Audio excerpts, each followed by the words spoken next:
Mr. Nigel Farage. Thank you, Donald. Good evening, everybody. I'm back in London. Well, those that listened last night will know I was only just about in control of my emotions, having seen this appalling worst deal in history. At least that's the way that I read it. And I woke up this morning to see that one or two other people felt the same way. The first was Shalish Vara, the Secretary of State for Northern Ireland, who, despite the fact that he was a Remainer in the referendum, wrote a resignation letter saying that the deal leaves the UK in a halfway house with no time limit on when we will finally be a sovereign nation. I thought, wow, bang on the money. Shortly thereafter, another one bites the dust as Dominic Raab, the Brexit Secretary, resigns and said, I cannot in good conscience support the terms proposed for our deal with the European Union. Then another Cabinet Minister, Esther McVey, the former Work and Pension Secretary, she resigned, saying with this deal we would not be taking back control, we would be handing over control to the EU, which, by the way, is exactly how my lawyers read that 585-page document. And, you know, that wasn't it, because Suella Braverman, she left her position as Brexit Minister, another resignation. We also had a resignation today from Raymond Christie, who is a Conservative Vice Chairman and Prime Ministerial Trade Envoy to Pakistan, Ranil Jayawardena, MP, and she was a Parliamentary Private Secretary at the Ministry of Justice. She resigned, saying the deal does not deliver a good and fair Brexit. I haven't finished yet. Another one bites the dust. Anne-Marie Trevelyan joined the resignations, and she was a Parliamentary Private Secretary, and she said she could not support the agreement. And that, of course, you know, if we remind ourselves on the back of Boris Johnson and David Davis and many others going. So, pretty dramatic start to the day, all before Mrs May headed to the House of Commons this morning, and here she was. Mr. Speaker, what we agreed yesterday was not the final deal. It is a draft treaty. It's not. It is a draft treaty that means that we will leave the EU in a smooth and orderly way on the 29th of March 2019. Well, at least that was funny, I suppose. And Jeremy Corbyn, the Labour leader, responding. The government, Mr. Speaker, is in chaos. Their deal risked leaving the country in an indefinite halfway house without a real say. And then Jacob Rees-Mogg, that incredibly polite backbencher from North East Somerset, who always said he would do his utmost to support the Prime Minister, later on in the debate, he had this to say. I think a coup is when you use illegitimate procedures to try and overturn somebody who is in office. This is working through the procedures of the Conservative Party. It is therefore entirely constitutional. Coup is the wrong word. So his letter has gone in, and as you know, it's 48 letters that Graham Brady, the chairman of the 1922 committee, needs to have to trigger a motion of no confidence procedure. Well, then, bizarrely, after this day of resignations, of parliamentary debate and drama, bizarrely, the Prime Minister called a press conference for 5 o'clock this afternoon. It didn't start till about 1:15. I didn't quite know what it was all about. I wondered was she going to say that 48 letters were in? What was she going to do? But here she was.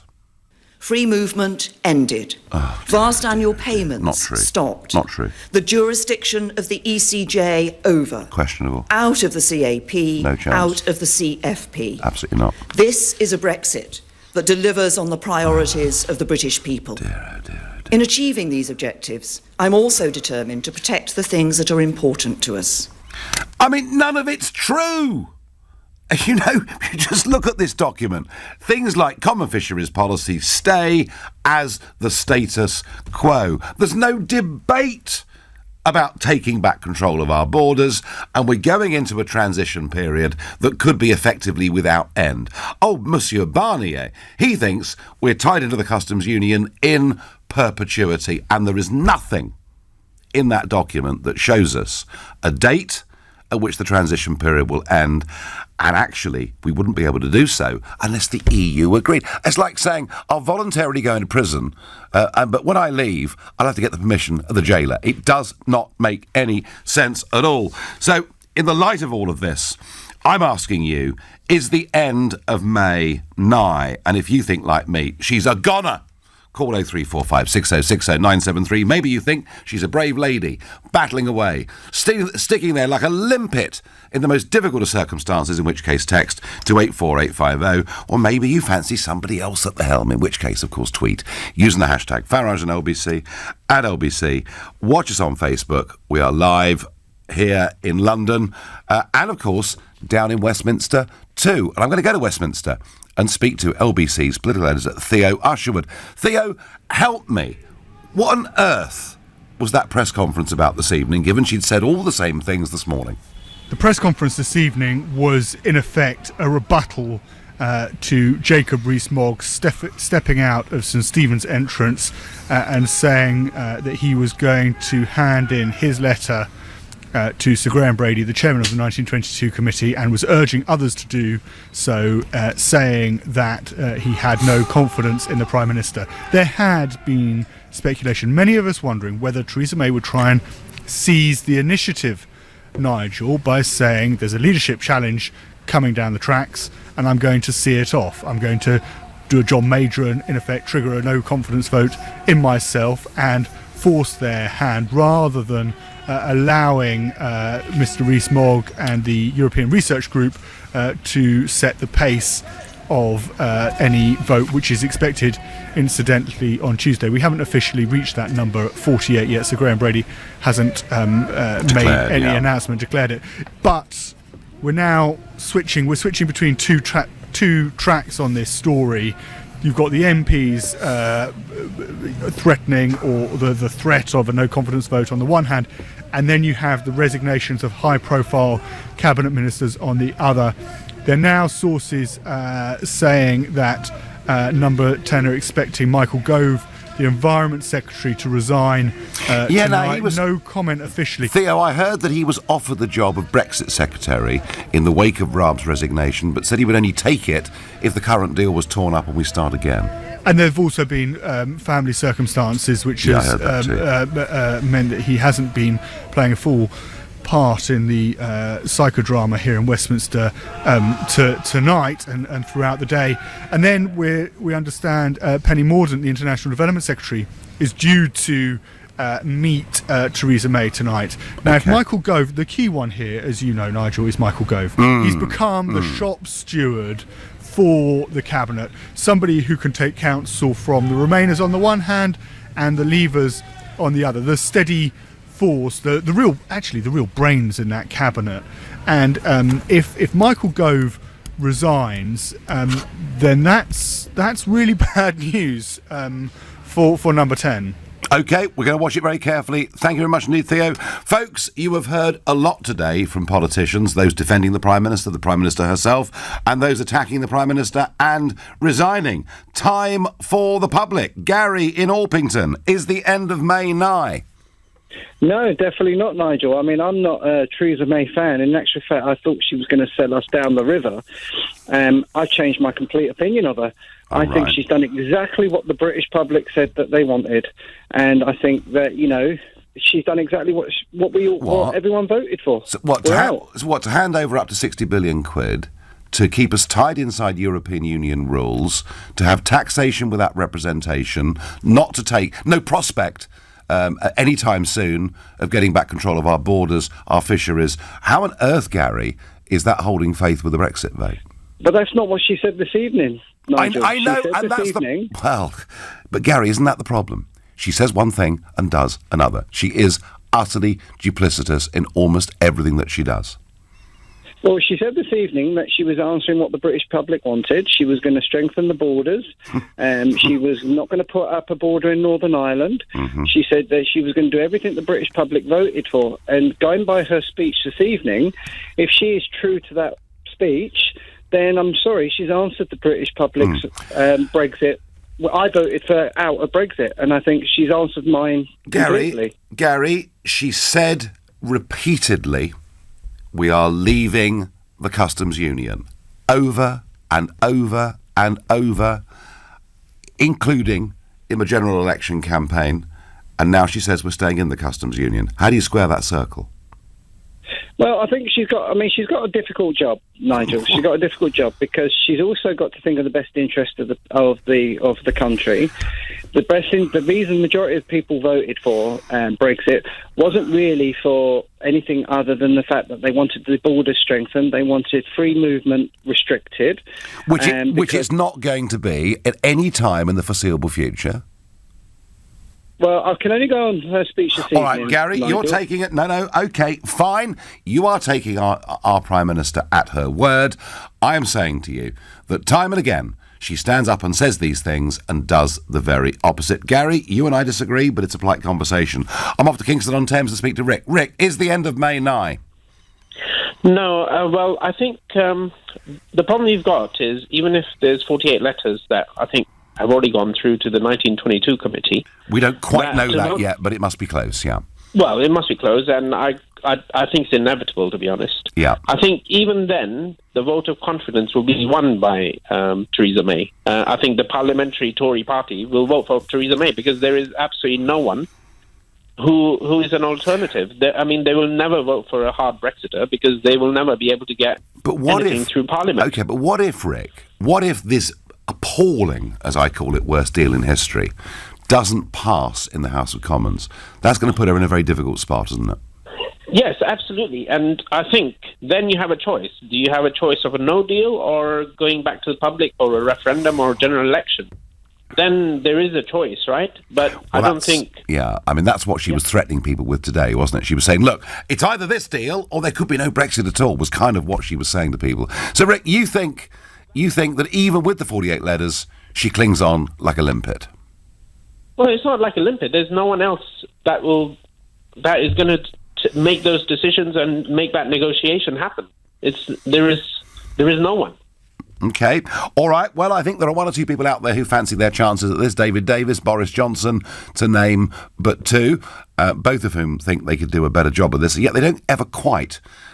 Rick, come up public and say so. Thank you. Nigel, the good news is that people are now more aware of how the EU works. Well, I think they're certainly aware of the way the European Commission works. I don't like them, but they're quite good at it, really, aren't they? Jenny in Berkshire says, Nigel, why can't you put party politics aside? I had. And join the Tories for the sake of Brexit. What? Join a party that wants me to be signed up to giving away up to 60 billion quid without taking back control of anything, and actually a customs union deal that, unless we get permission from the EU, could be in perpetuity. Jenny, not a cat's chance in hell I'm going to do that. You're listening to the Nigel Farage Show here at LBC. It's now 6:15 and time for the news headlines with Lisa Aziz. The Prime Minister's told reporters that her draft Brexit agreement does deliver on the priorities of the people and that she's determined to see it through despite fierce criticism and resignations.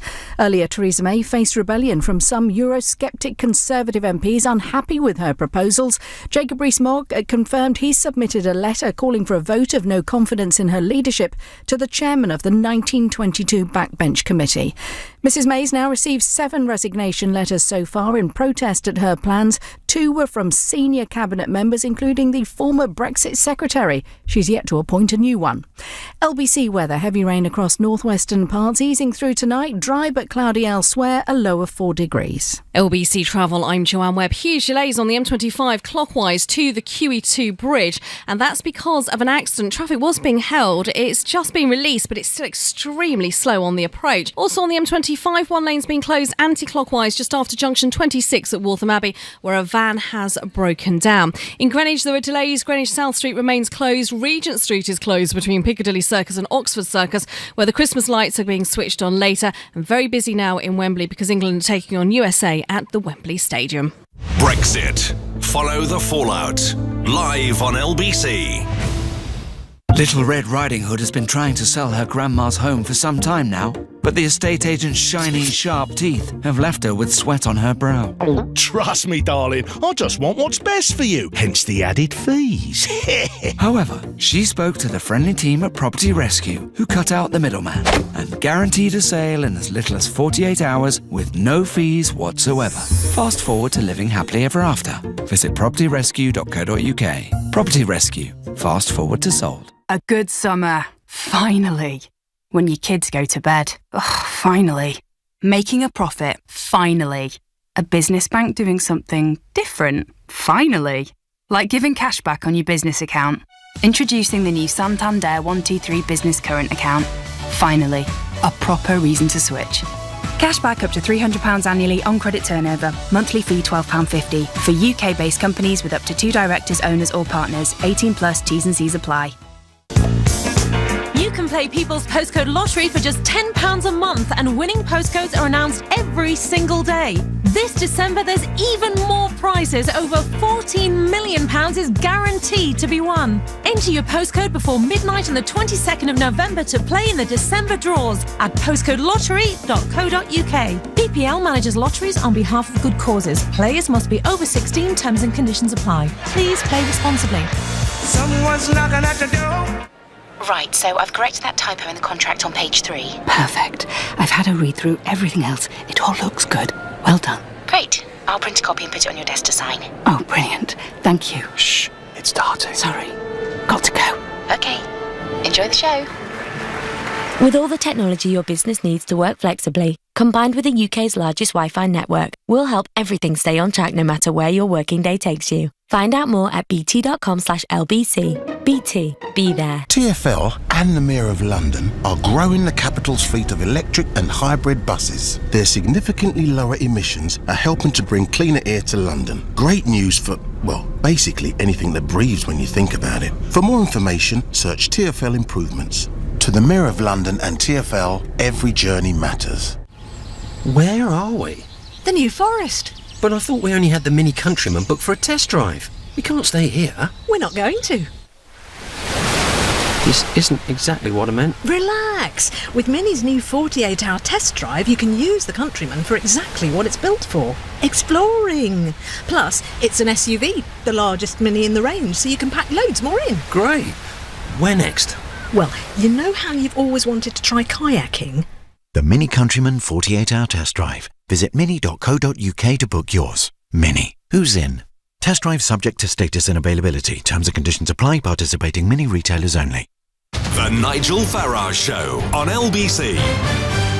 Some Snap opinion polling overnight showing that only 19%, according to YouGov, of the population support the May deal, with 42% opposed and the rest as yet not made their minds up. Got to tell you, I've been a lot perkier today. All these resignations make me think that the end of May actually is coming. I've been deeply critical, as you know, if you listen to this show, of Boris Johnson and others, criticising everything she's done, but not having the courage to put letters in, not having the courage to say we need a new leader. I do think today that changed, though, despite the fact I think she's duplicitous and weak and awful as Prime Minister, I have to say on a personal level, her stickability is quite something, isn't it? I mean, you have to, in some ways, quite, I think, admire that. Now, at this meaningless press conference that took place at 5:15 this evening, she was asked a question by the Sun's Tom Newton-Dunn about her leadership and whether she can cling on. Leadership is about taking the right decisions, not the easy ones.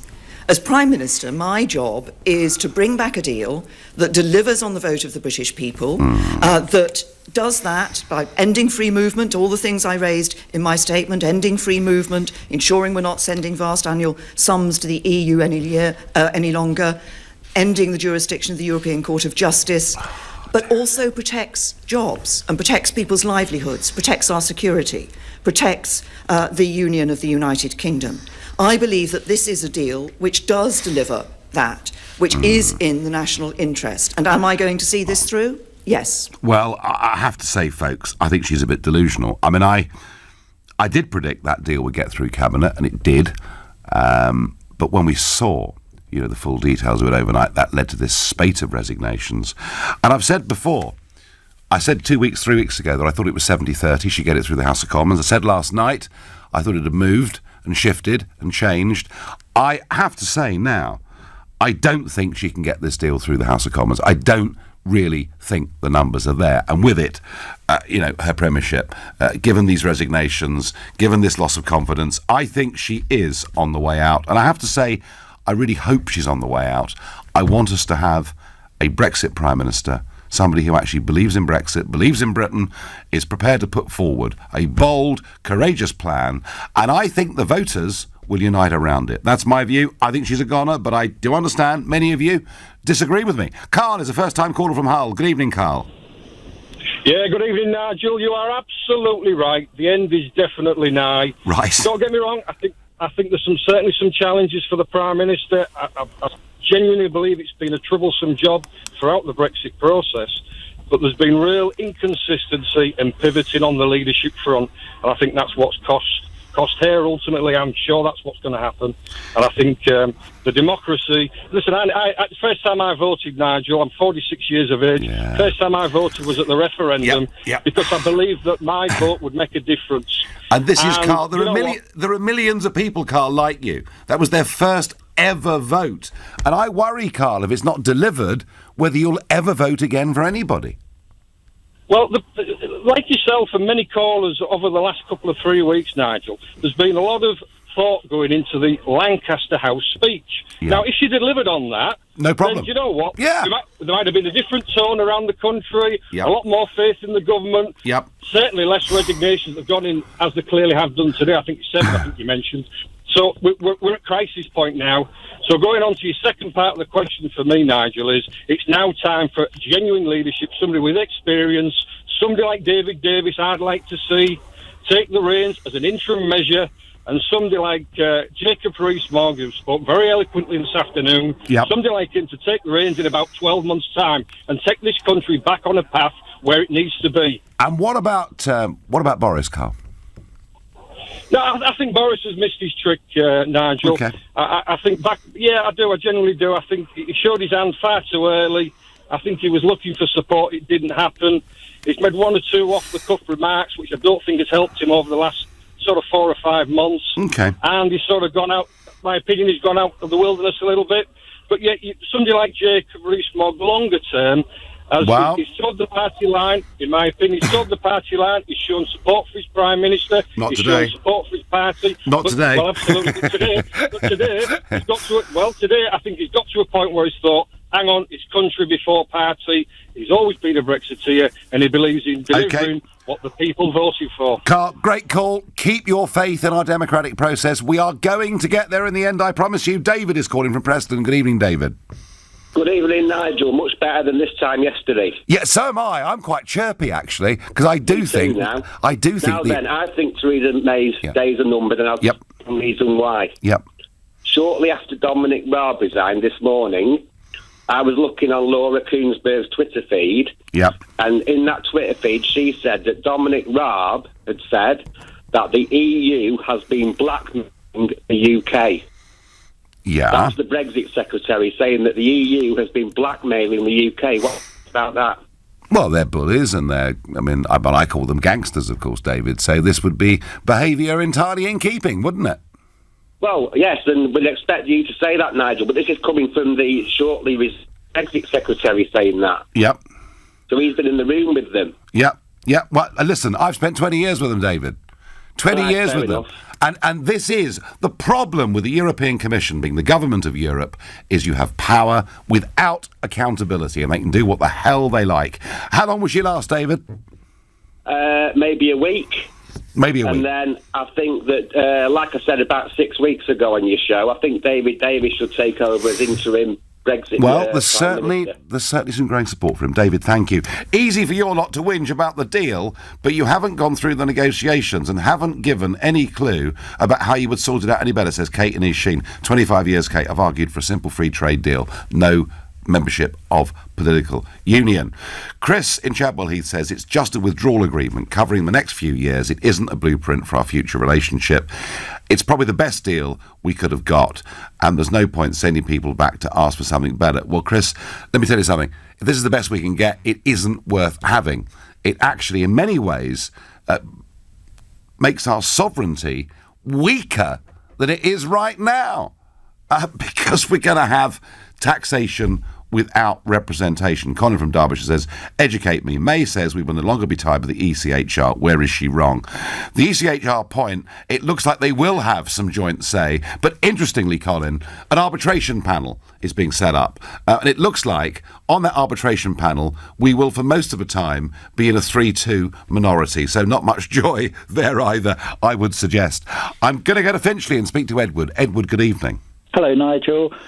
Look, a few months ago, I heard Michael Portillo on the BBC late at night talking about the Brexit negotiations. He said, and for him to say this is quite momentous, I think, he said it was a conspiracy, what was happening with the way the negotiations were going. And what I heard this evening from May's meaningless and Twilight Zone press conference... Pointless, wasn't it, Edward? It was totally pointless. Yeah.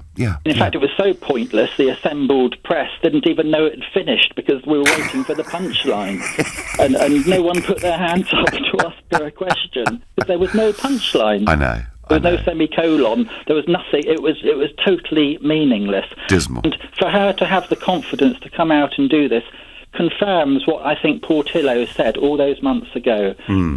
This is a concerted stitch-up by our establishment in Westminster in collusion with Brussels. So when Mrs Merkel, and I was there, I was the closest MEP to her, when Mrs Merkel said on Tuesday to the European Parliament that Mrs May wants to stay part of Europe, she was kind of right, wasn't she? Yes, she was, of course, yes. How angry, Edward, are you about this? I'm very angry. I've totally lost trust in our political establishment. I mean, I thought the EU were bad, but what I've seen of the way that the BBC have acted, they just interview Remainers, everything that's going on in our political and media establishment is all weighted towards trying to seize the narrative that we must remain, we can't leave, it's so terrible. Yeah, and yet, Edward, Mrs May keeps telling us that we are leaving. We're taking back control of our laws, our money and our borders. We're leaving the common fisheries policy. I mean, she comes as if they wind her up at the back every morning. Do you think she's a truthful Prime Minister, Edward? It's like a combination of the Twilight Zone and Carry On Up the Khyber. Very good. Oh, very, very good. Thank you very much indeed. Nigel, why did no reporter ask her why she let the civil servants negotiate this deal when they're not accountable? Yvonne in Luton. Yvonne, isn't it interesting that both David Davis and Dominic Raab have gone as Brexit secretaries because she gives the negotiations to the civil service, and she paid tribute today to their thousands of hours of work trying to keep us in. You're listening to the Nigel Farage Show here on LBC. It's now 6:30 and time for the news with Lisa Aziz. The Prime Minister's told reporters that her draft Brexit agreement does deliver on the priorities of the people. Speaking inside Number 10 in the last hour, Theresa May acknowledged there are some who disagree with her course of action, but that she believes with every fibre of her being that it is the right one. She said she is committed to seeing the withdrawal deal through and insisted leadership is about taking the right decisions, not the easy ones. It follows a rebellion from some Eurosceptic Conservative MPs unhappy with her proposals. Jacob Rees-Mogg confirmed he's now submitted a letter calling for a vote of no confidence in Mrs May to the chairman of the 1922 Backbench Committee. But he's denied he's attempting a coup or wants to be party leader. Mrs May's now received 7 resignation letters so far. 2 were from senior cabinet members, including the former Brexit secretary. She's yet to appoint a new one. LBC weather, heavy rain across northwestern areas easing through tonight, largely dry but cloudy elsewhere with a low of 4 degrees. LBC at the weekend. Andrew Castle. What does care mean? It means trying to keep your relatives alive, trying to feed them so that they have the strength to talk, to breathe. So when we start talking about social care, it may be some whiffy-waffy thing that may be 30 or 40 years hence for you, but that is hurtling towards us right now. Leading Britain's conversation. Andrew Castle. Saturday and Sunday mornings from 7 on LBC. Last year, Purple Bricks helped people move faster than any of the other top 10 estate agents. Really? Come again? You kidding me? Shut the front door. Well, I'll be a monkey's uncle. How do we, man? No way. Holy coy! Amazing! That's extraordinary. If that's left you a little surprised as well, book a free valuation at purplebricks.co.uk. Independent sales data from 20CI for 12 months to April 2018, based on average time between instruction and completion date. See purplebricks.co.uk for more details. Where are we? The New Forest. But I thought we only had the Mini Countryman booked for a test drive. We can't stay here. We're not going to. This isn't exactly what I meant. Relax. With Mini's new 48-hour test drive, you can use the Countryman for exactly what it's built for. Exploring. Plus, it's an SUV, the largest Mini in the range, so you can pack loads more in. Great. Where next? Well, you know how you've always wanted to try kayaking? The Mini Countryman 48-hour test drive. Visit mini.co.uk to book yours. Mini. Who's in?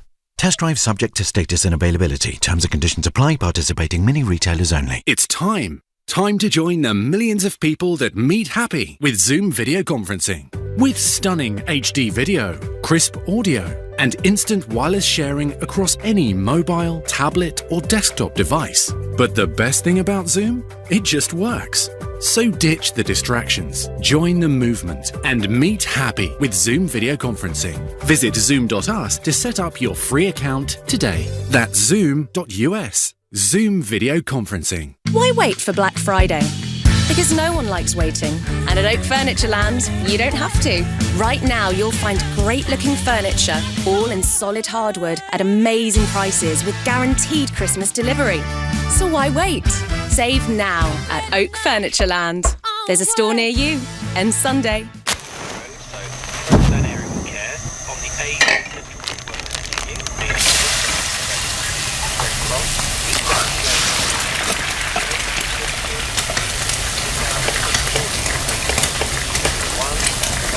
The first breakfast in your first home.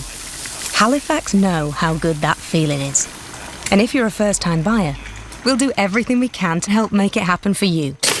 Halifax, giving extra to first-time buyers. It's only just launched, but the new Vauxhall Combo van has already delivered. For the heavy lifters, with its payload of up to a ton. For the fuel savers, with its highly efficient engines. And now, we're delighted to announce it's also delivered the coveted title of International Van of the Year 2019. New Combo. Carries British business. Vauxhall, British brand since 1903. Search Vauxhall Combo. The Nigel Farage Show on LBC. Well, a quite extraordinary day. 3 cabinet ministers and 4 other senior Conservatives resign their posts. 7 resignations today. Mrs May in the House of Commons, Jacob Rees-Mogg announcing he's put his letter in to the chairman of the 1922 committee. And then, despite all the time she spent at the dispatch box today, she comes back tonight at 5:15 for a press conference and says all the same things all over again. I couldn't quite work it out.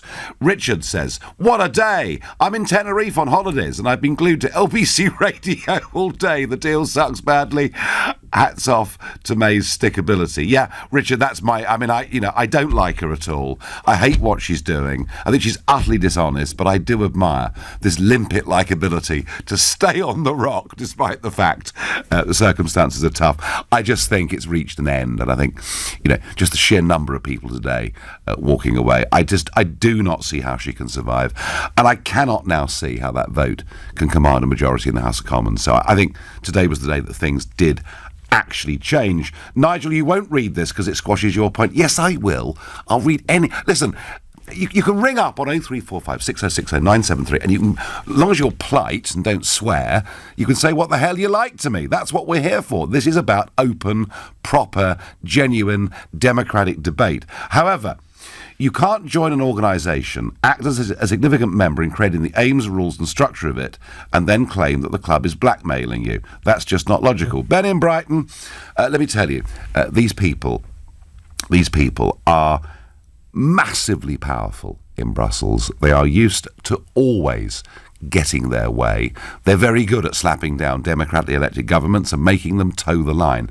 That is how this place works. I believe, Ben, that what you see with the European Union is an increasingly centralised, authoritarian, militarised, deeply unpleasant, nasty place. I can't wait to leave. That's my view.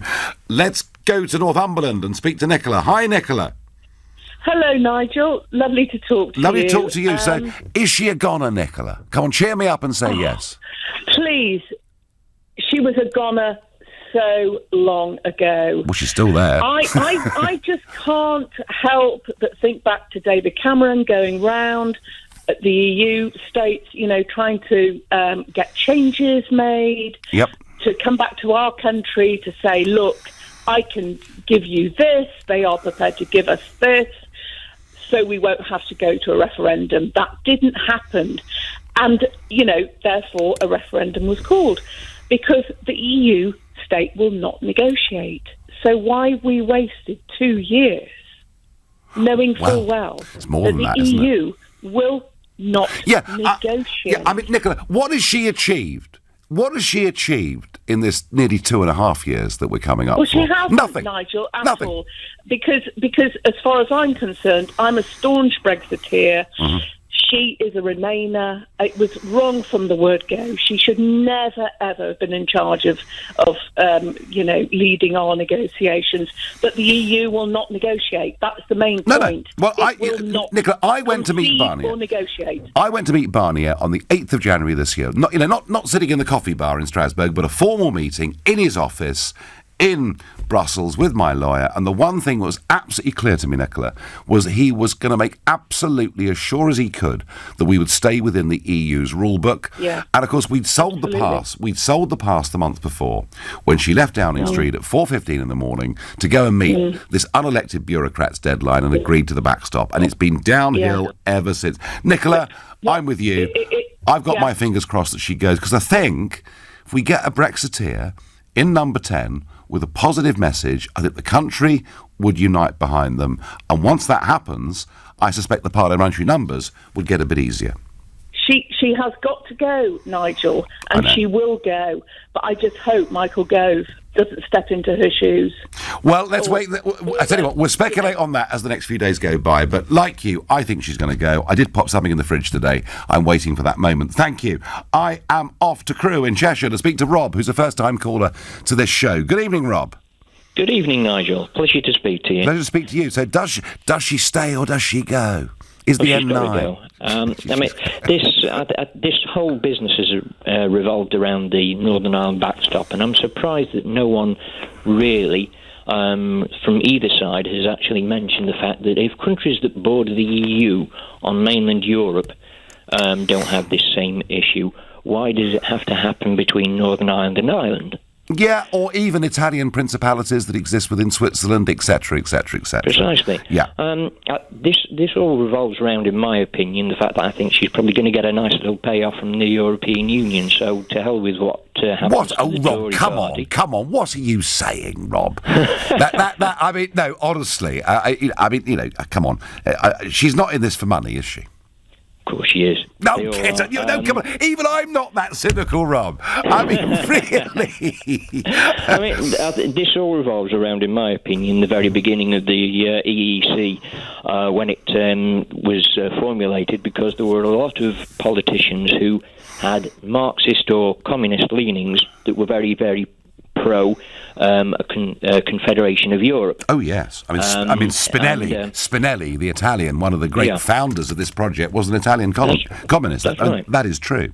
Yeah, and I think that's what it all boils down to. It's a rich man's club. The middle class elitists want everything for themselves. They've got greedy and they don't know when to stop. And it's at the expense of the ordinary working man. Well, do you feel tonight, Rob, as I do, a little bit more optimistic that we might be a bit nearer getting a proper Brexit leader? I don't know. I really don't know. I mean, I find it difficult to trust any of them, to be quite honest. I have more faith in someone like Jacob Rees-Mogg, who certainly seems to press all that buttons for myself. But Rob, I like Jacob a lot, but I'm not sure he's ready to be leader, is he?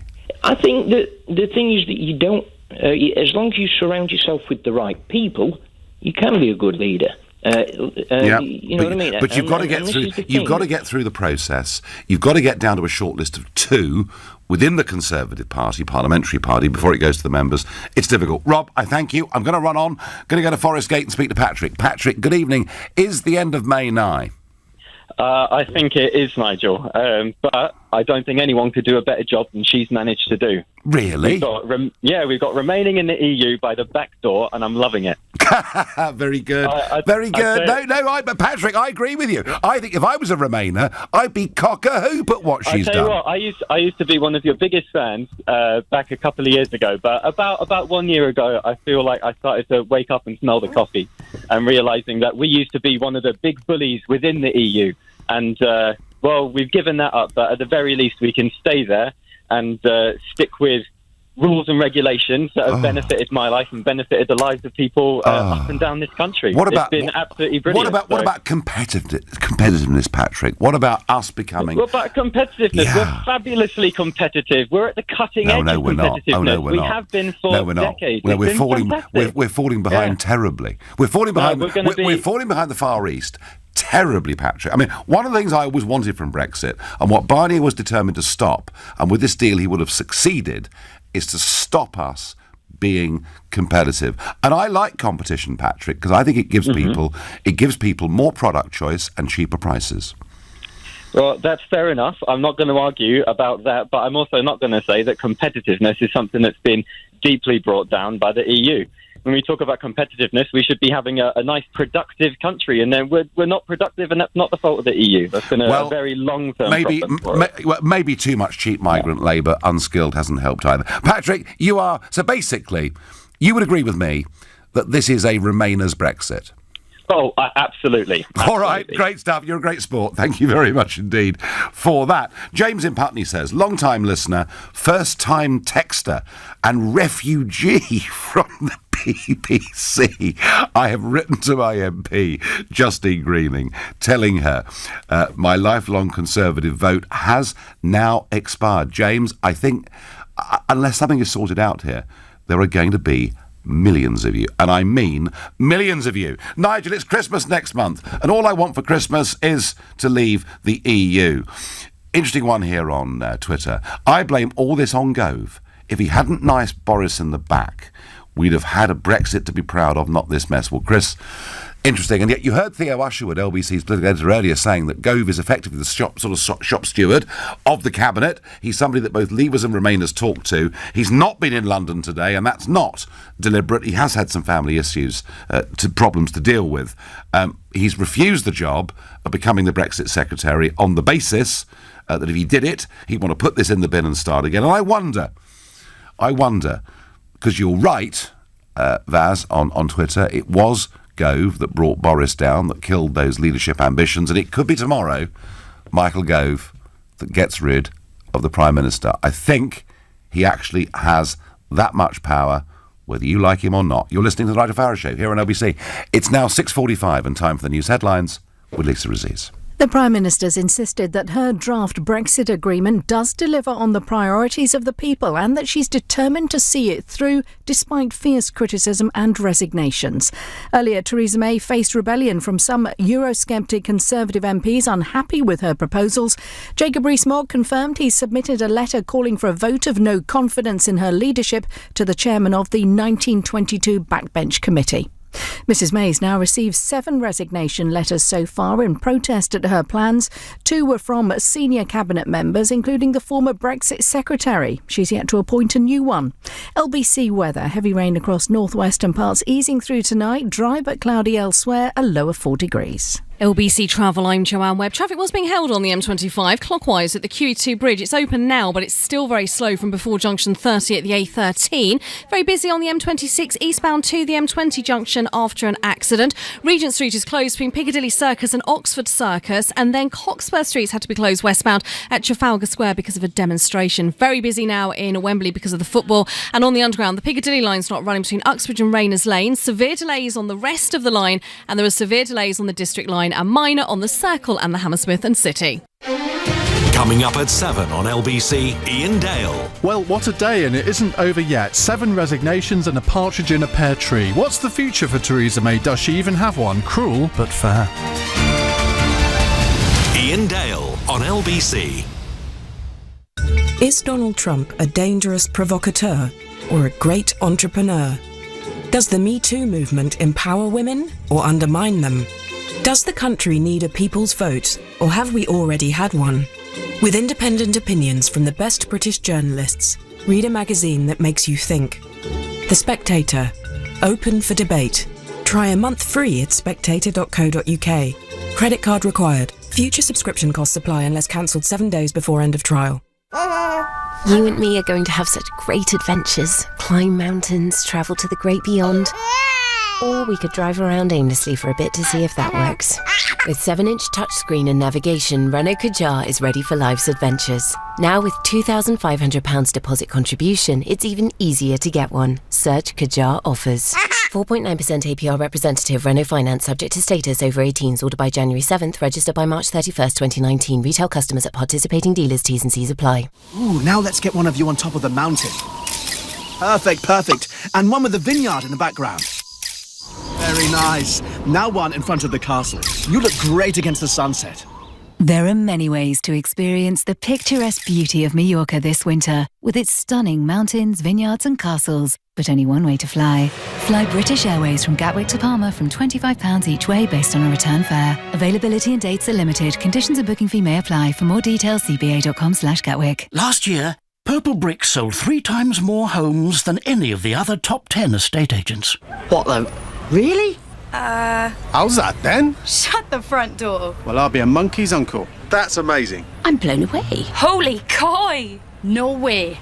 That's extraordinary. If that's left you a little surprised as well, book a free valuation at purplebricks.co.uk. Independent sales data from 20CI for 12 months to April 2018. See purplebricks.co.uk for more details. Your business has come this far, but now's your time to soar into the skies of spectacular with a fast, affordable Funding Circle business loan. With decisions in as little as 24 hours and a dedicated account manager, there's no waiting around. So join the thousands of businesses who have taken out a Funding Circle loan and help your business fly. Apply today at fundingcircle.com. Authorised and regulated by the Financial Conduct Authority. T's and C's apply. It's only just launched, but the new Vauxhall Combo van has already delivered. For the heavy lifters, with its payload of up to a ton. For the fuel savers, with its highly efficient engines. And now, we're delighted to announce it's also delivered the coveted title of International Van of the Year 2019. New Combo. Carries British business. Vauxhall, British brand since 1903. Search Vauxhall Combo. The Nigel Farage Show. Text 84850. Robin says to me by text, he says maybe she should make herself the Brexit secretary as she's the only one who believes in what she's doing. Robin, stop it. The civil service are in charge of Brexit. Ollie Robbins is in charge of Brexit. That's why we're not really leaving. Some disagree. I'm told here Mrs May has given us as close to a 52% Brexit as she could achieve. What are you complaining about? Lots and lots and lots. Broken promises. Repeated statements from the Prime Minister that simply are not true. Steve says, Nigel, if she stays, the Tories are finished, done for. Steve, I don't think they have got a clue in Westminster how much a deal like this would damage them at the next election. Not a clue. Al is a first-time caller from Peterborough. Hi, Al. Good evening, Mr. Farage. How are you? Welcome. So, does she stay? Does she survive, or is this the end? I believe that if she goes to Parliament and they have the vote in the House of Commons, I think she will be finished. Yeah. But if she went direct to the country, because I'll be honest with you, I thought she spoke well tonight. I don't necessarily agree with what she said, but she spoke well. And I think if she went direct to the people and said, this is it, take it or leave it, I think the British people would take it. But what, okay, Al, but what actually would the question be? It would be either, do you accept this deal or not? And would, and would that be in the form of a general election or a referendum? It would be just a simple question. Do you accept this deal? Either yes or no. And then if it's no, then obviously she's finished. But you can't have Al, you can't have a referendum just on the survival of a Prime Minister, can you? It's got to be... I wouldn't class it as a referendum. I would class it as a straight vote on what the deal she's made. Not on a referendum to stay in. I don't think we should stay in because we voted to come out. It would be just a straight vote. Yeah, okay. On her deal. Because this is what gets my goat. I was having a debate earlier with a former SNP MP who was saying, "Oh, well, it's very simple. The referendum that needs to be had is we accept her deal or we stay in." And I said, "Well, I wouldn't vote. I'd stay at home. I mean, I find that... No, you can't stay in because obviously the vote was that. Well, that's how I feel about it, Al. Al, how do you... what do you think about her deal? I think it's a not very good deal, but given the shenanigans of all the parties, and to be honest, the British political class, I think, have got a lot to answer for. I really do. Be that Labour, Liberal or Tory or the SNP, a lot of them have got a lot to answer for. They should have all got together and got the best Brexit deal we could have got. Well, it would have been nice, actually. Would have been nice, wouldn't it? Rather like the wartime coalition, if this went beyond normal party lines. But hey... I quite agree, because this is the most important thing since the Second World War. Yeah, absolutely. Really is. OK, Al thinks you should consult the people. I can't see that happening. Gary in Leicester says, my birthday is March the 29th, but I won't be getting the only present I wanted. Well, Gary, hang on, mate. You never know. It's not over yet. I've wanted Brexit for 25 years, and in the last 24 hours, I've totally lost faith. It's not going to happen. I'm ready to give up and vote Green, because I'm fed up with the old parties. Well, I don't know who you are. There is a lot of upset. There is a lot of disenchantment, but let me just sow a little bit of optimism. If we get rid of this Prime Minister and we put somebody in charge who believes in Britain, believes in Brexit, and says, this is what I'm going to do, even if there are some bumps in the road, I'm still going to do it. However obstructive Chancellor Merkel, who's now saying tonight we can't renegotiate the deal, however difficult they are, it's nice of her, isn't it? You know, perhaps we should stop paying all this money, I don't know. But however, you know, and someone who says those things and is positive and clear about what the vision for the country is, I think you would find within a week their opinion poll ratings would be extraordinary. They'd suddenly, the Tories would be 10 points plus ahead of the Labour Party, and I think that once you start to get the country with you, then those votes in the House of Commons get easier. And even if the risk of putting a clean Brexit to the House of Commons would be that they stop you and they force a second referendum on you, I now believe it's a risk worth taking, because this deal that was put yesterday simply isn't good enough. It's worse than where we are today, and that's how I feel about it. Paul is a first-time caller from Reading. Paul, surely she's a goner, isn't she?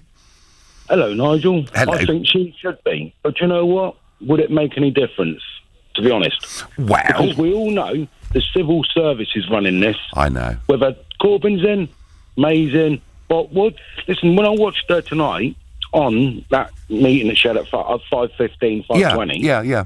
Her face said it all. I'd like to know who's standing by the side of that door looking at her saying, you tell what you meant to be told. Well, did you notice, Paul, she read every word? She did. What a speech. She looks like... I saw Margaret Thatcher with more of a worried look on her face when John Major turned her over. Paul, I do agree with a lot of what you say. You know, a civil servant gave her a written speech and off you go and read that. She stands up and reads it and there you go. There's no real, genuine thought or passion in any of it. I do agree with you, Paul, about the role of the civil service, but isn't the point, Paul, that a strong leader would say to the civil service, your job is to advise. My job is to decide, and a strong leader would do that. I don't think we're going to get one in any of the parties, or any of them, which is unfortunate, really, because, like I said, years and years we've all been told it doesn't matter who you vote for, they all do the same thing. Am I sensing, Paul, that you've almost given up with all this? No, I haven't. No, Nigel, listen, I'm one of your biggest fans, mate. All right. I loved it. I loved the way you spoke to Kay Burley today. I loved it. I wasn't holding back, was I? You wasn't holding back. I loved it, right? And she didn't know how to handle you, because that's probably the first time she really spoke to you live. But what I'm saying is, you know, the reason the Labour Party, the Liberal Party, the Tory Party, they're getting the power, they've been in power for the last 40 years, they don't make the rules. It comes from Brussels. And I'll tell you what, there's not enough people that know the truth out there, Nigel. No, well, Brussels... And it's a shame you're not out there more, mate. Well, I've had quite a good go, Paul, and if it goes completely to rats, I'll be back, all right? Listen, thank you for your support, thank you for your comments. The question is, will Larry, the Downing Street cat, resign? I don't think so. The problem is, instead of embracing the opportunities of Brexit, May has treated Brexit as a damage limitation exercise. Rich, I do. really rather agree with that. Whoever replaces Mrs May should simply give us free trade, or you don't get a penny, says tough man Ian from Beaconsfield. I'm with you, Ian. John is a first-time caller from Malvern in Worcestershire. Good evening, John. Hello, Nigel. So, come on. Cheer me up. Tell me she's a goner. I mean, I voted out 2 years ago, and I knew that for me it was one of the most important things I ever did. Yes. I'm 62. I grew up in West London. I know that a lot of people have various reasons. They give various reasons why they voted out. But, it's a complex issue. And, I would find it very difficult to explain to people why I voted out, apart from getting our own identity back. Mm-hmm. I think the problem is that people have, the English people, they've lost their spirit, and I think that we need to sort of believe in ourselves more, because if we listen to what everybody else says, you can't do this and you can't do that, well then you're not going to do anything. But John, don't you think with the right leadership we'd be able to start believing in ourselves? Yeah, I'm basically want her out of the way, right? Yes. And my ideal situation would be somebody else from the party gets into the position, and I wouldn't mind initially. I don't trust any politician, to be quite honest with you. I don't trust, I don't trust many people at all.